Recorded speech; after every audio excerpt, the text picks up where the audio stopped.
Welcome back, brothers and sisters. I am Braden. This is Langley Outdoors Academy, the place where we not only talk about what's going on in the gun world, but also how we're going to fix it together. And the content that I want to show you this Sunday afternoon is something that we've been observing and monitoring, much like an example in a science lab, like a petri dish.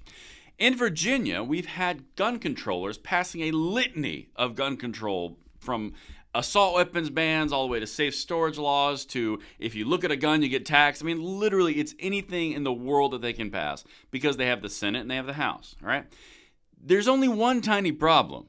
The Republicans own the governor's office, and we've said from the very beginning, most of these are not going to become law, and now the Democrats, the gun controllers, are crying foul and saying, why can we not get more when the entire time they knew they weren't going to?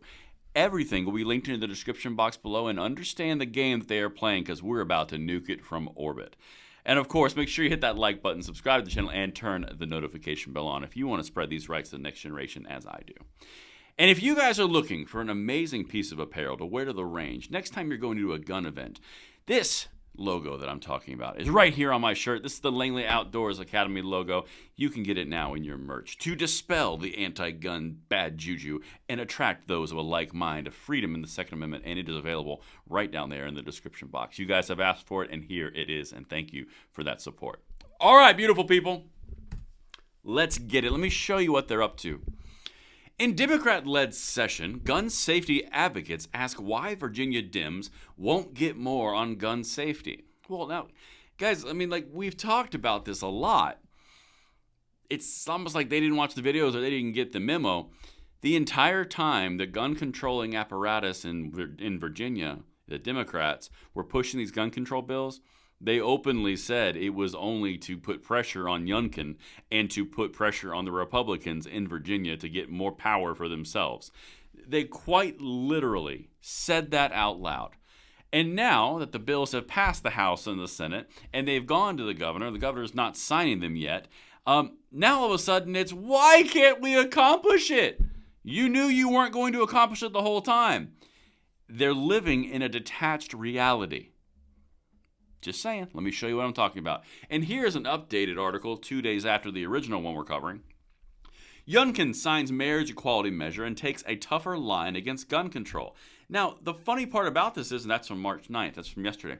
The funny part about this is Youngkin, the entire time, in his initial address to the Virginia Senate and House, the House of Delegates, he said, we ain't doing that. We're focused on criminals. We're not focusing on gun control.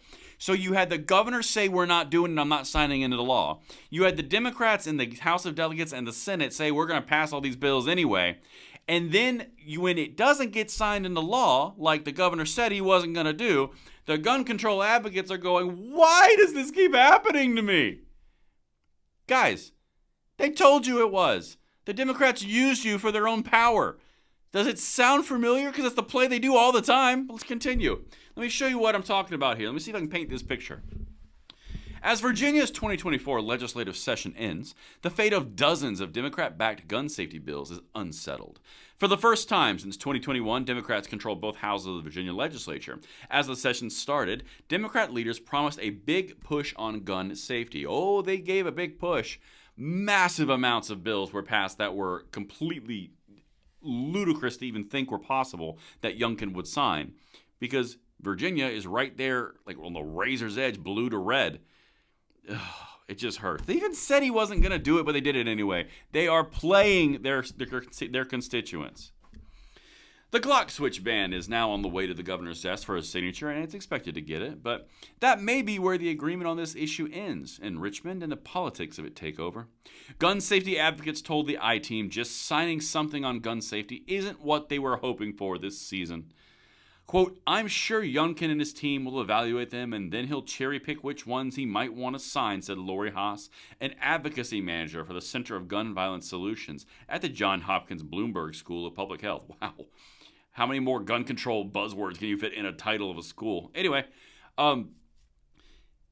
it's hard to explain what goes on when this happens, right? Because you can look in the moment, you can see in the heat of the moment where we're going to resist the bills, that no, they're going to push the bills. If you zoom out and look at the macro of the way that I'm trying to lay out this video, why is this a surprise? It's almost like all the hopes and dreams that were being dashed right now were necessary for the Democrats to be able to get a cudgel in the political elections. When gun controllers figure out that they are being used by the Democrats, they'll probably still do it, but at least they'll know. But right now, we're walking through like, how does this keep happening? It is mind-boggling. But I got more for you, just to prove the point. Political observers expect the governor to sign the Glock switch bill along with tax credit for gun locks, which expands an existing price break on simple safety devices to lock guns up. Youngkin could also support a modified safe storage law, which would make it a misdemeanor to leave a gun where kids could get it and possibly bring to school using a crime. But it would only be a felony if the person knew the child was a threat. But Haas says it's not enough. It's just not enough. Again, if you flip this around, this would be like a pro-life advocacy group passing a pro-life litany of bills in the United States House, and then the Senate not taking them up, and then the pro-life group go, I thought we could do it this time, because it's controlled by the Democrats. It doesn't make sense unless you are trying to use it in a political game to curry more favor with voters, which is what they are typically trying to do when they do this.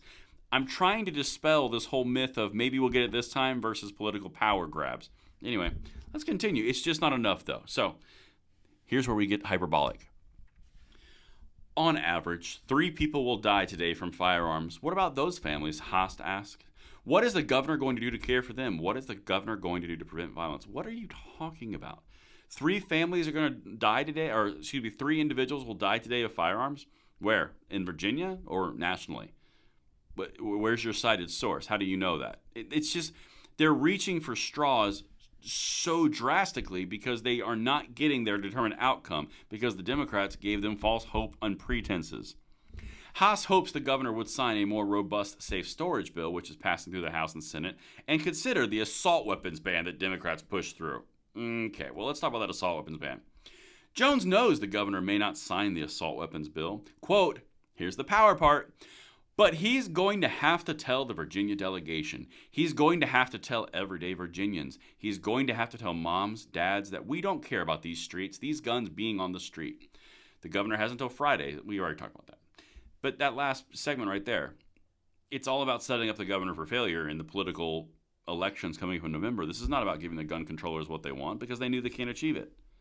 This is a political manipulation utilizing the hopes, dreams, and fears of people who are not all the way there when it comes to understanding the process in this situation. And then those same people who were misled are crying foul because they just can't seem to get what they want done because the Democrats played them the whole time. I hope I landed this plane. Let me know what you guys think in the comments below, and I will see you on the next one. I'm Braden. See you later.